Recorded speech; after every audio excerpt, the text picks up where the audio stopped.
What's up, life groups? This is our next to last video.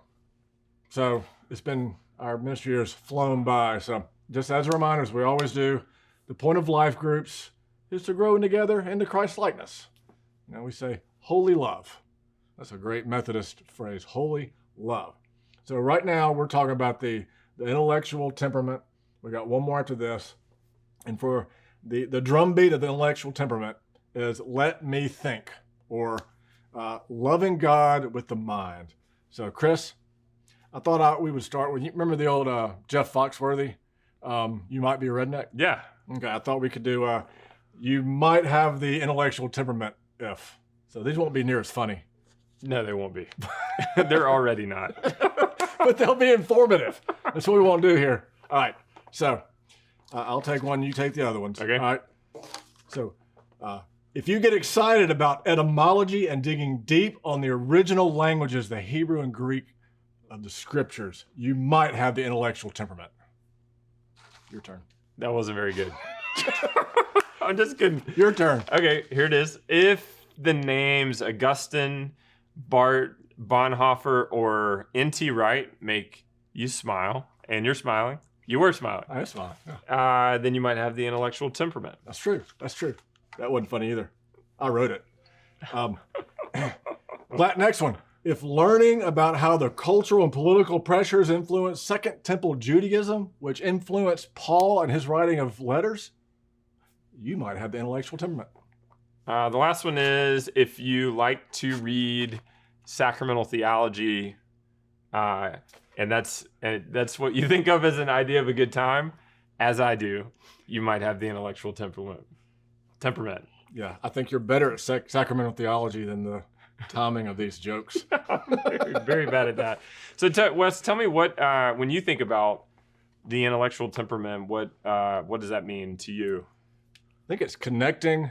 It's connecting to God. Your soul is nourished by deep intellectual thought, just digging into systematic theology.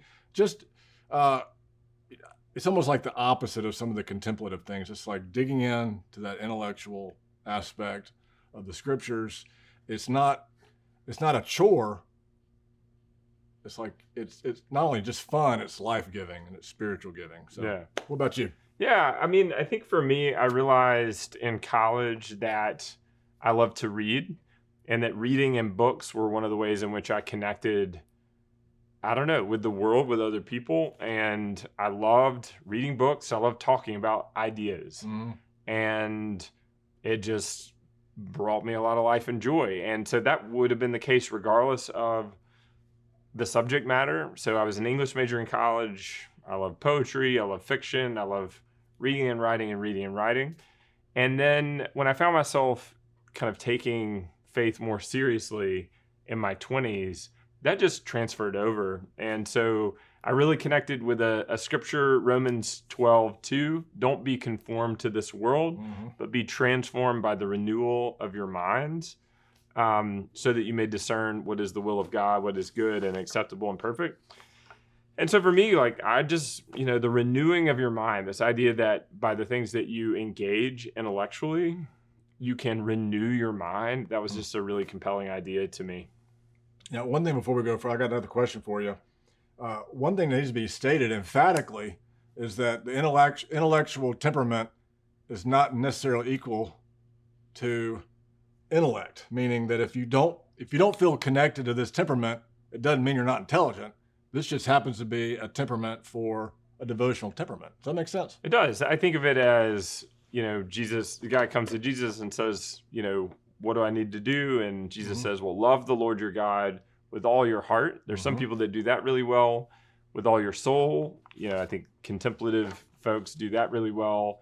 With all your strength, with all your mind. And I just think, what does it look like with all your mind to engage God and the things of God?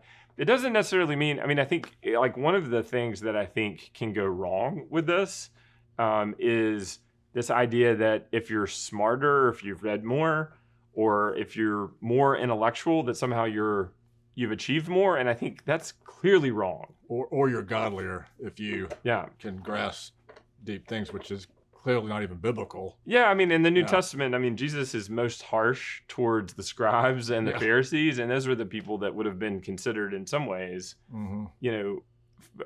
Intellectual people within a religious context. So we've already made reference to sacramental theology, but what are some of the other? We're all going to have our different subjects that we just really get excited about. What about yours? What are some other that you just really love to dig into? And don't say Jesus. You can say Jesus. Yeah, I don't know. I mean, I think that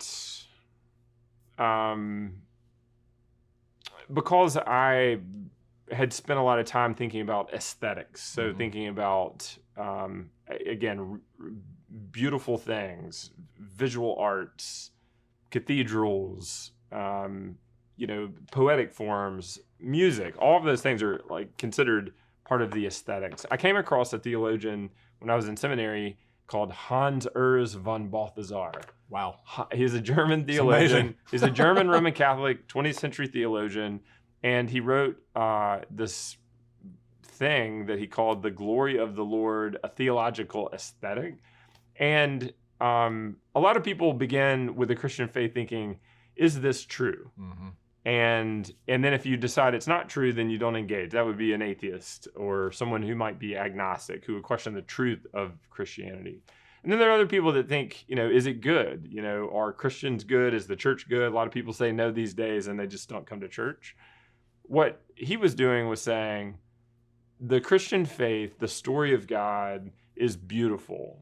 And I just grasped hold of that wholeheartedly and spent several years thinking about it. And then I had kids, and so now I have social media, and so my attention fragmented, and I no longer read. That's So that's me. What about you? What do you get into?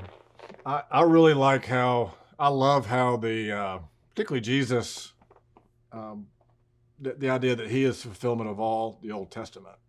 And so you start seeing the patterns of Jesus's life and the way the gospel writers structured the gospels and how that points back to so much of the Old Testament and rooted in the Old Testament, and how, Jesus really did fulfill all that Israel was supposed to be. And you can see all those patterns. I get kind of, I start to nerd out on that. It's kind of fun. You told me I couldn't say Jesus, and you just went straight there. So anyway. I'm in charge of this video, so. Okay, there you go. Fair enough.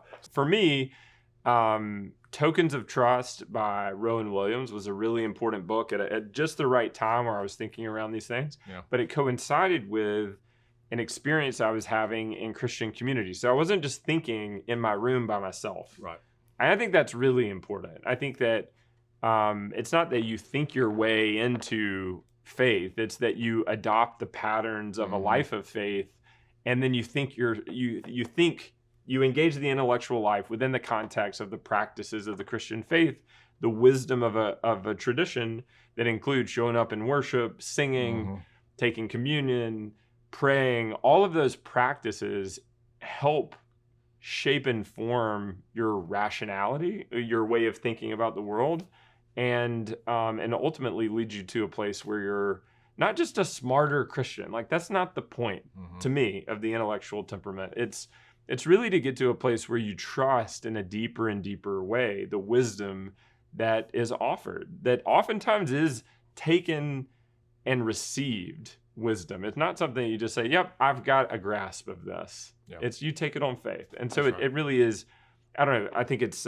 St. Anselm that talks about faith seeking understanding. And to me, that's the intellectual temperament. It helps you deepen your faith. Yeah, yeah. To close out, I'm going to give you some things to read, and even what we always do, give you some resources. Even if you don't find yourself engaging and loving the intellectual temperament, challenge yourself in some of the material we give you. One of the blessings I've had is in engaging some of the way Jesus fulfills the Old Testament and just seeing some of the patterns since it's Easter week, or it just passed. One of the things I love to do, you start just reading the Easter stories through a lens of fulfilling the Old Testament. And one of the coolest things, N.T. Wright has been a real influence in my life, and his book, The Challenge of Jesus, which just opened up a whole new understanding of the bigness of the resurrection, that it was so much bigger than just Jesus died and raised from the dead, was raised from the dead so I can go to heaven. It was this cosmic movement, this cosmic shift of the world and new creation. A couple of the interesting, really cool things that I get excited about, like for instance, if you go through the book of John and you go through the gospel, the passion narrative of John, things like this. Day 6, man created. Day 6, Jesus dies. The old man dies in Jesus. Day 7, God rests. That's the Sabbath. Day 7, Jesus rests in the tomb. And of course, Monday or Sunday, the first day of the week, is the first day of new creation. There's also this undoing and redoing of the Old Testament stories. I love this one. The first person, who was the first person to experience the empty tomb and the resurrected Christ? Which gospel? Good question. In the Gospel of John. Is it the beloved disciple? No, or is it? I can't remember. Is it Mary Magdalene? Mary Magdalene. It's a woman in every gospel. There you go. It's a woman in every gospel, and you track that on the Genesis story. It was a woman who experienced the resurrected Christ in a garden, and there's a cool phrase in John. It says that Mary Magdalene was weeping, heard Jesus, didn't know it was Jesus, thought he was the gardener. And it's just this really powerful way of explaining new creation. So that's like cool stuff. So you got any last words? No, I mean, I think the thing that I think about is just this idea. There's a phrase in 1 Corinthians that talks about our capacity to take on board the mind of Christ. Mm-hmm. And I think the mind of Christ includes the capacity to see and understand a lot of things about the things of God and the things of the world. And so there is this intellectual depth, I think, there to the mind of Christ, but it also includes things like humility. It's the way in which you use the knowledge and information you take on board in a way that is oriented towards others and self-giving love. I think some of the people that I admire the most intellectually are those who don't just tell you everything that they know, but rather they're curious and interested in learning more about you. Mm-hmm. To sum up what you're saying, just like the goal and purpose of life groups is for us to grow in holy love.